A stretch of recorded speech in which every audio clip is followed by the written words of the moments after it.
छात्रगण, आप सबका स्वागत है ऑनलाइन क्लास में। आज हम लोग श्याम नारायण पांडे जी का जीवन परिचय पढ़ेंगे।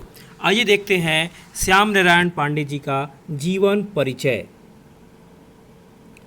श्याम नारायण पांडे जी का जन्म उत्तर प्रदेश के आजमगढ़ जिले में डुमरांव ग्राम में श्रावण कृष्ण पक्ष पंचमी को 1907 ईस्वी में हुआ था।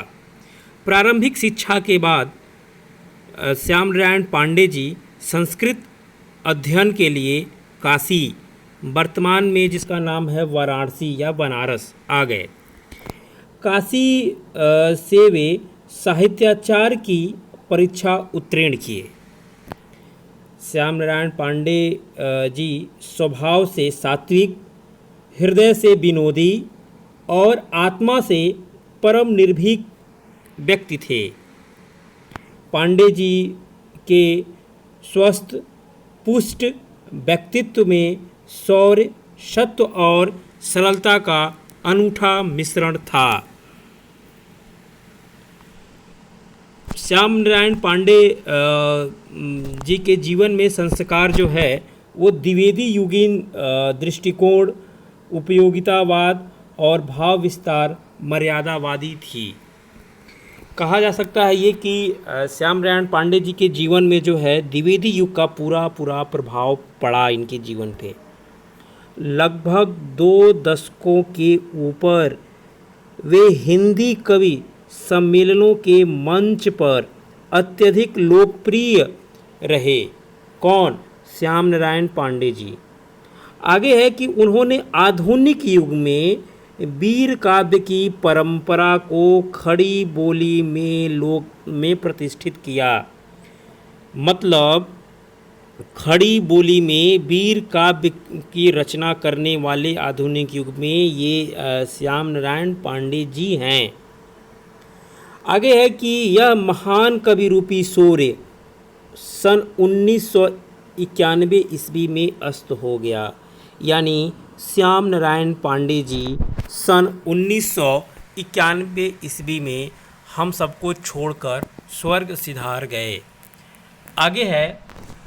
आगे अगर इनकी रचनाओं पे हम चर्चा करें तो श्याम नारायण पांडे द्वारा रचित प्रमुख रचनाएं निम्नलिखित हैं, जिसमें सबसे प्रमुख रचना इनकी हल्दी घाटी है, जो 1937 ईस्वी में प्रकाशित हुआ। इसके बाद इनकी दूसरी रचना है जौहर, जो 1939 ईस्वी में प्रकाशित हुआ। तीसरी इनकी प्रसिद्ध रचना है तुमुल, जो 1948 में। यह पुस्तक त्रेता के 2 वीर नायक खंडकाव्य पर जो है आधारित है। इसके बाद से इनकी जो चौथी रचना है वह है रूपांतर, जो 1948 में प्रकाशित हुआ। पांचवी इनकी रचना है आरती, जो 45-46 में प्रकाशित हुआ। जय हनुमान 1956 ईस्वी में यह प्रमुख रूप से जो है यह काव्य पुस्तक है, ये जो प्रकाशित हुआ।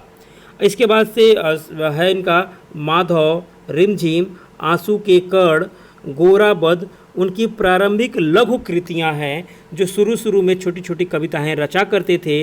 वो छोटी छोटी कविताओं में इनकी माधव, रिमझिम, आंसू के कण, गोराबद उनकी छोटी छोटी प्रारंभिक कृतियां हैं। इनकी जो परशुराम जो है अप्रकाशित काव्य है, तथा वीर सुभाष इनकी जो है रचनाहीन ग्रंथ माना जाता है, वो रचना नहीं हुआ है। ये इनकी प्रमुख कृतियाँ थी, प्रमुख रचनाएं थीं।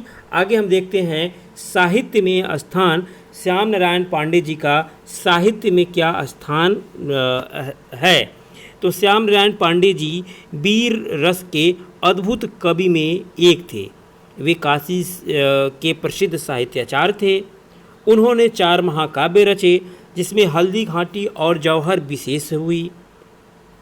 हल्दी घाटी में महाराणा प्रताप के जीवन और जौहर में रानी पद्मावती के आख्यान हैं। हल्दी घाटी पर श्याम नारायण पांडे जी को देव पुरस्कार प्राप्त हुआ। उनकी ओजस्वी वाणी के कारण श्याम नारायण पांडे जी को कवि सम्मेलन में बड़ी लोकप्रियता मिली। अगर हम देखें, श्याम नारायण पांडे जी वीर रस के अद्भुत कवि थे। वे काशी के प्रसिद्ध साहित्याचार्य थे। उन्होंने 4 महाकाव्य की रचना की, जिसमें हल्दी घाटी और जौहर विशेष चर्चित हुई। हल्दी घाटी में महाराणा प्रताप के जीवन का वर्णन किया गया है। जौहर में रानी पद्मावती के आख्यान है।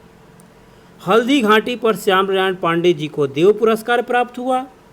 उनकी ओजस्वी वाणी के कारण श्याम नारायण पांडे जी कवि सम्मेलनों में बड़े लोकप्रिय रहे। मैंने बहुत सरल शब्दों में, कम शब्दों में, सरल शब्दों में आपको श्याम नारायण पांडे जी का जीवन परिचय बताने का प्रयास किया। आप इसे 1-2 बार वीडियो को सुनिए, आपको ज़्यादा रटने की ज़रूरत नहीं पड़ेगी। वीडियो सुन के ही आप याद कर सकते हैं। वीडियो को मैंने उस तरीके से बनाया है आपके पाठ्यक्रम के अनुसार। आप इसे याद करके नोट्स में ज़रूर लिखिएगा। वीडियो को 1 बार नहीं 2 बार आप अवश्य देखिएगा। आज के लिए धन्यवाद।